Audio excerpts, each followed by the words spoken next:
আইল ঠেলা পর্যন্ত মানে নিজের জমিটা বড় করা, আরেকজনের জমি দখল করা। আইল দেখবেন কোপাইতে কোপাইতে নিজের জায়গাটা থেকে, মানে আইল কোপাইতে কোপাইতে জমিতে পুরাটা নেওয়া শেষ, আধা বিগত আইল কোপায় কোপায় শেষ। আইলটা এত বড় আইল ছিল, কাটতে কাটতে চিকন হয়ে গেছে, জাস্ট আরেকজনের জমি দখল করার যে খায় সেই জায়গা থেকে। বাট চাচা মিয়ার মুখে কিন্তু দাঁড়িয়ে আছে, নামাজ কিন্তু একক তো বাদ দেন না, ফজর জামাতের সাথে পড়েন। চাচা বুঝেনই নেই যে এই ফজর নামাজ জামাতের পড়ার নামই ইসলাম না, এটা ইসলামের নামে একটা হাস্যকর আপনার অভিনয়।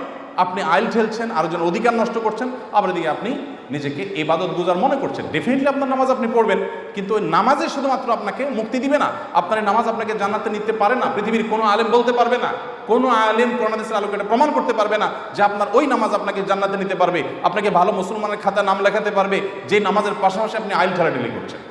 ইম্পসিবল, কিন্তু আমরা করছি।